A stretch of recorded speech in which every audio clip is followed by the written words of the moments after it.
Hey friends, me again. I only have enough memory for a 4.5 minute video, so this is going to be a quick one.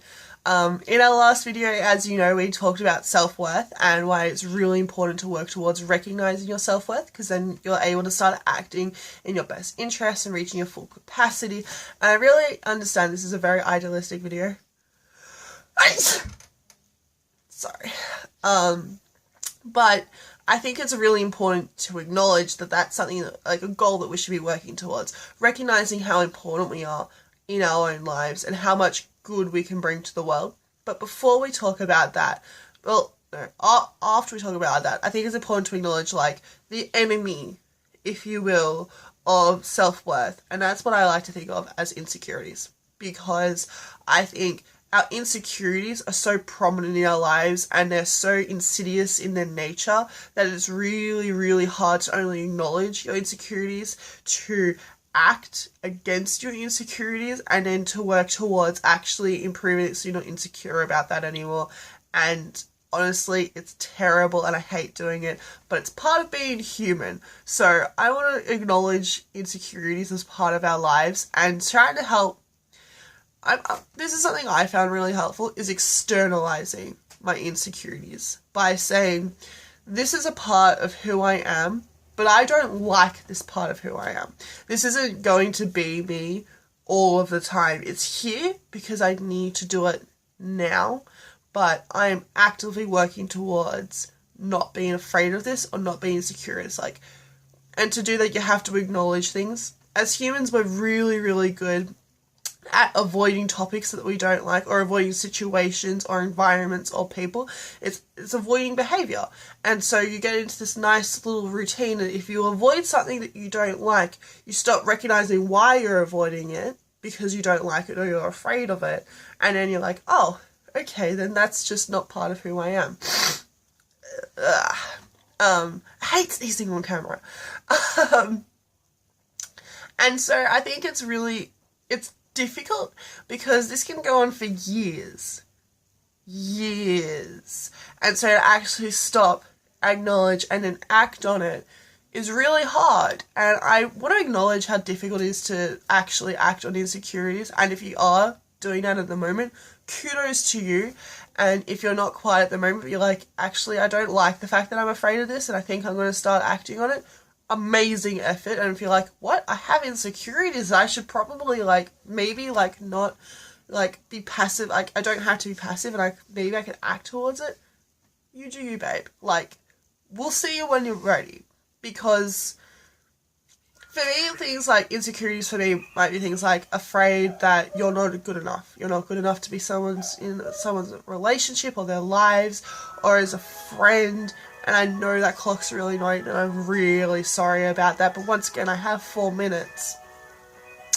But then it's things like insecurities like I have on my physical body. It's like I'm not strong enough and that I'm not fast enough and that I will let myself down or I will fall, I will crumble, and my body is so weak and so tiny. And it's really quite debilitating.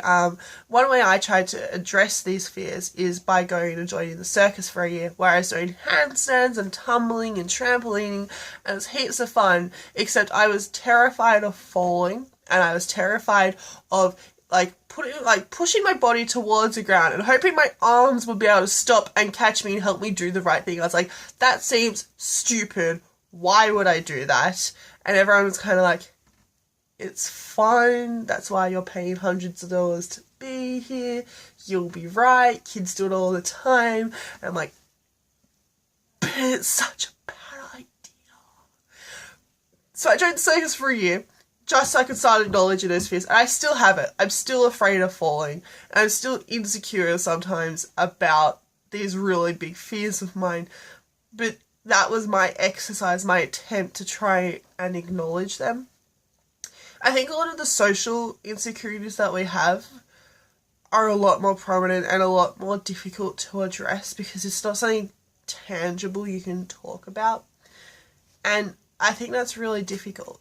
So what I try and do is I try and be really active in saying I might not be okay or I might not feel comfortable doing this situation, but if I trust the person I am with, I'll give it a go. And so I'm trying to help myself get outside those comfort zones in that way. Another insecurity I have is, like, I might just be like to you, oh, you know, like, why do people want to be friends with me? You guys are crazy. Like, look how many amazing people there are in the world. Why me? And then when people choose to be my friends, I realize that it's not up to me to determine my self-worth. And if I don't feel like I'm ready or that I'm good enough to be their friends, but they do, I'm like, maybe they see something in me that I don't, or I'm not quite ready to see yet. And that's okay. I'm just going to trust that they think I'm good enough, so that I'm going to stick around and believe that I'm good enough. And then one day, hopefully I'll feel like I am. That's something I've used a lot in the past, and I don't know if that'll be helpful for others, but I know this is a bit of a rambly video, but I just want to make it really clear that insecurities suck, and that we'll all be facing our own demons, but realistically, we're all probably facing really similar ones, and I think a lot of them are based on, like, societal values and how unachievable they are more than anything else. But by acknowledging them, externalizing them, addressing them in a safe and comfortable way, we're able to progress as individuals and as small communities. And I think that's really, really important. It's something to strive towards. Because at the end of the day, not only should we recognise our own self-worth, but we should recognise the ones of others, and that we are worth the effort people put into us. And we are worth the effort we put into ourselves to say, I am good enough and I will achieve my goals. And I think the way we can do that is by ignoring or acknowledging at the very least when we're telling ourselves things that are harmful and not listening to those voices as much as we can. Anyway, that's the show for today. I'll see you guys soon. Bye.